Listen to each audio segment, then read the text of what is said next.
The A&E biographies last night, and they had Charlie Brown, which to me was extremely exciting because growing up I thought Charlie Brown was pretty cool. Even though I always found it a little disturbing that he was 10 years old and he only had 4 hairs strung across his head like he's Homer Simpson. So they were interviewing Charlie Brown and they said, Charlie, growing up in Charlie Brown land, what was that like? He said, it was pretty cool. We went out, we partied in the pumpkin patch. They said, well, what do you mean you partied in the pumpkin patch? Charlie came clean. It turns out, in fact, they were smoking crack in the pumpkin patch. So they said, Charlie, you were smoking crack. What's up with that? And he said, wouldn't you smoke crack? My sister Sally, she's the hottest one in the whole town. My best friend Linus, he walks around with his blankie. And I have a friend Pigpen. You guys remember Pigpen? He had smell fumes coming off his body. No one minded. Then he said, I have this girlfriend. Her name is Lucy. Her best friend, Peppermint Patty, she calls me sir. Now, I know I'm bald, but I'm still just 10 years old. The worst part about my life was that I had a dog named Snoopy. My dog Snoopy, he was really smart. He was so smart that he would sit on top of his doghouse and type a 10-page term paper. Yet, when it rained outside, he wasn't smart enough to go inside the doghouse. He would sit on top of the doghouse, put the bowl on his friend and on his head, and continue his conversation with his friend, the yellow bird.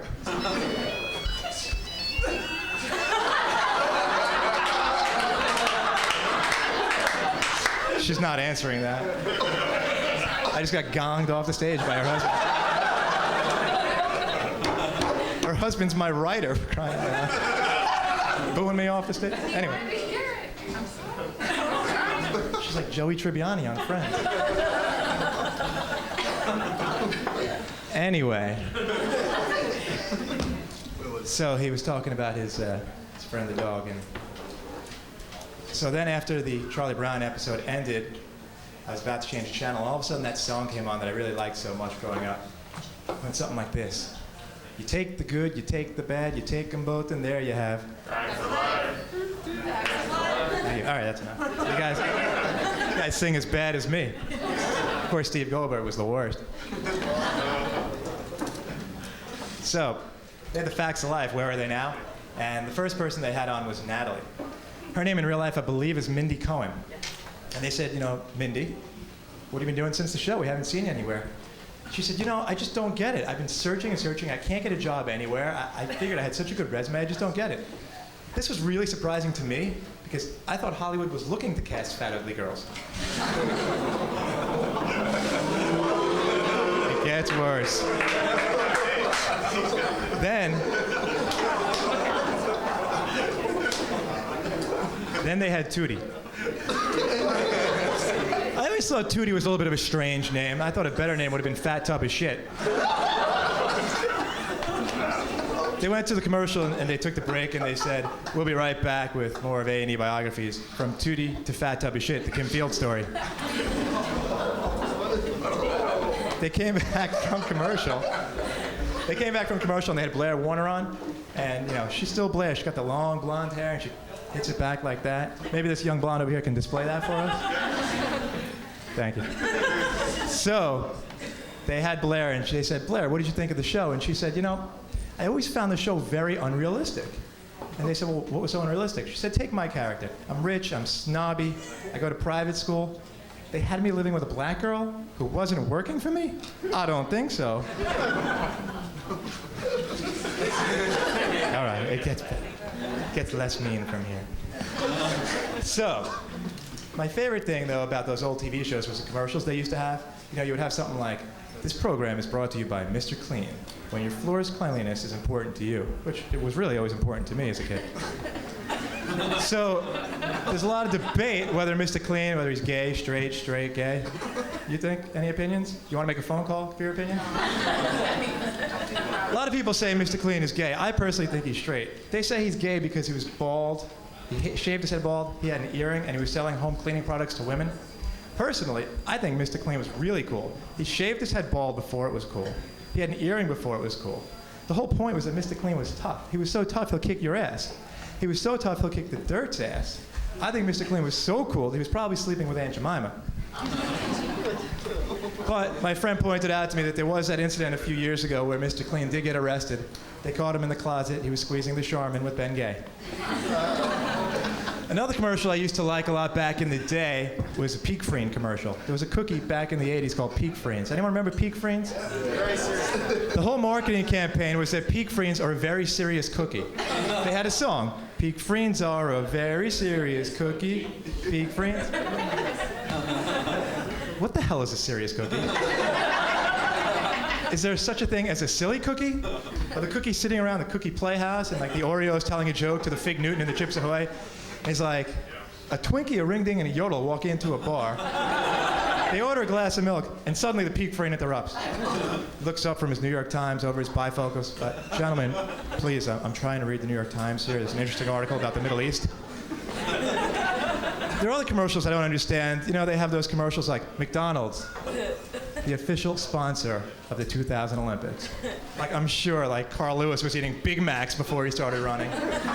Then they have, like, Budweiser, the official beer of the World Series. And you know they're only getting these gigs because they're paying millions and millions of dollars, so the companies can now be the official sponsor. What I'm thinking is, if I can make enough money, I could pay it to the NFL, I could become the official tall Jew of Super Bowl 40.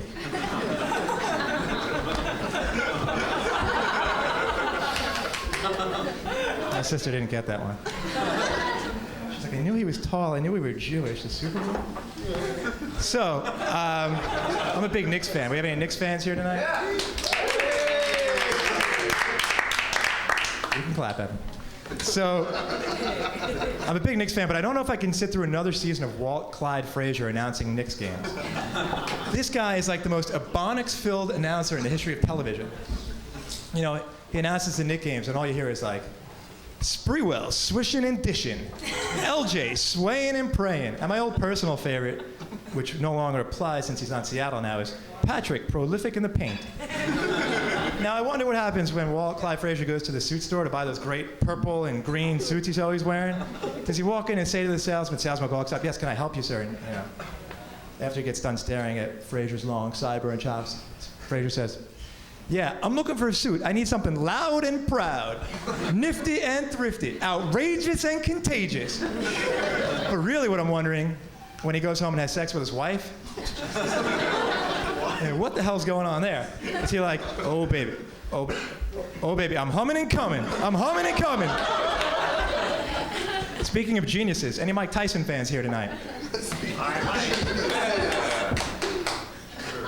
We have one. After a recent fight, Mike Tyson said, this is true, he said he wanted to eat Lennox Lewis's children. I don't understand. Was Evander Holyfield's ear just an appetizer? What's this guy gonna do for dessert? Eat Don King's hair? The guy makes like $10 million a fight. You would think he can afford a sandwich. He's like a living, breathing commercial to stay in school. And the weirdest part about the whole thing, Lennox Lewis doesn't have children.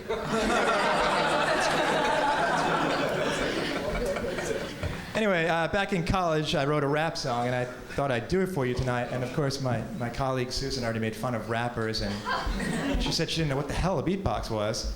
So I'm gonna have to do this without a beatbox. But it went something like this.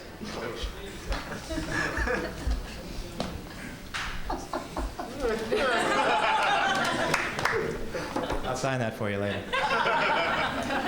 Sitting in class, first day of college. Parents sent me here to gain some knowledge. I'm in logic, bored as hell. Prof gets mad, he begins to yell. Wake up, you students. I'm trying to teach. Get your minds in here and away from the beach. I now decide to drop this class. My explanation? The teacher's an ass. Next class up is African geography. The professor can't speak English. Explain this to me. I'm in this institution for an education. I haven't learned a thing. It's like a vacation. Party all night, sleep till noon. Crawl out of bed. I got a class soon. I gotta do well. Get a good cum. If I don't, I'll face that doom. It's all right, I screwed up, don't worry. God, come here. You're doing a beatbox.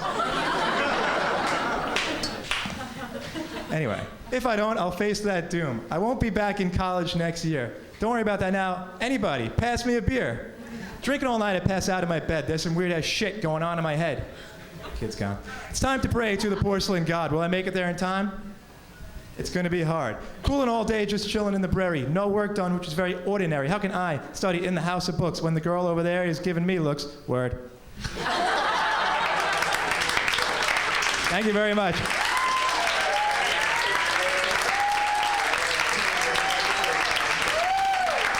Hoffman. Larry Hoffman. Larry Hoffman. All right.